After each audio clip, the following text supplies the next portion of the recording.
வணக்கம். சற்று முன் கிடைக்கப்பெற்ற மிக முக்கியமான செய்தி ஒன்று வெளியாகி உள்ளது. எடப்பாடி பழனிசாமியின் ஒட்டுமொத்த முழுமையான அதிகாரங்களும் பறிக்கப்பட்டுள்ளது என்று நீதிபதி ஆனந்த் வெங்கடேசன் அவர்கள் தீர்ப்பு ஒன்றை வழங்கியுள்ளார்.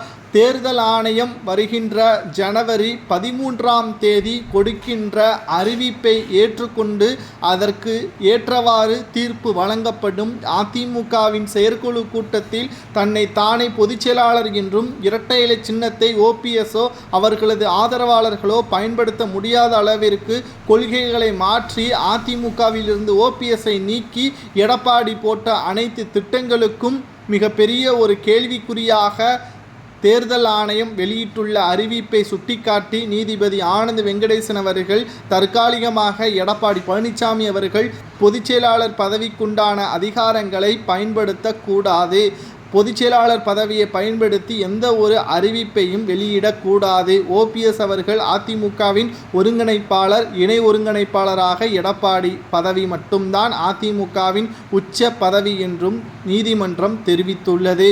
இதனால் என்ன நடக்கப் போகிறது என்ற முழுமையான தகவல்கள் அனைத்தும் ஜனவரி 13ஆம் தேதி மட்டும்தான் வெளியிடப்படும் என்றும், ஒட்டுமொத்தமாக திராவிட முன்னேற்ற கழகத்திற்கு எதிராக அதிமுக தங்களுடைய கூட்டணியை வலுப்படுத்த வேண்டும் என்றால் அதற்கு ஓபிஎஸ்ஸின் ஆதரவுகள் வேண்டும் என்றும் ஒரு சிலர் குறிப்பிட்டு வருகிறார்கள்.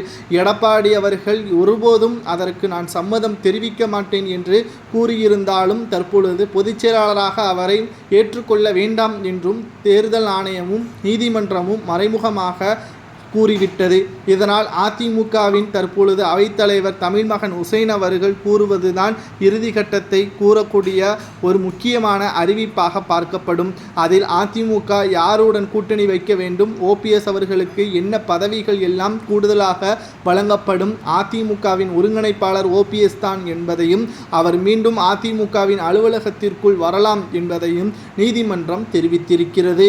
இதனால் சரியான முறைப்படி தேர்தல் ஆணையம் கூறியுள்ள அறிக்கையை வெளியிடக்கூடிய வகையிலும் 13ஆம் தேதி என்ன வேண்டுமானாலும் நடக்கலாம் என்ற ஒரு தகவலையும் நாம் மறந்துவிடக் கூடாது. தற்பொழுது எடப்பாடி பொதுச்செயலாளர் பதவியை பயன்படுத்தக்கூடாது, அதற்கான அதிகாரத்தையும் அவர் செயல்படுத்தக்கூடாது என்பதை மட்டும்தான் நீதிபதி ஆனந்த் வெங்கடேசன் அவர்கள் கூறியிருக்கிறார். இது ஓபிஎஸ்ஸிற்கு அடித்த அதிர்ஷ்டம் என்றாலும் எப்போ வேண்டுமானாலும் மாறலாம், அதை நாம் மறந்துவிடக் கூடாது. மேலும் அதிமுக பாஜகவுடன் கூட்டணி வைக்க வேண்டும் என்று ஓபிஎஸ் அவர்கள் கூறுவது சரியா, இது அதிமுகவின் வெற்றிக்கு வழிவகுக்குமா என்பதை உங்களது கருத்துக்களை கமெண்ட் வாயிலாக கூறுங்கள். தேர்தல் ஆணையமும் நீதிமன்றமும் கூறியது சரியா என்பதை கமெண்ட் வாயிலாக கூறுங்கள்.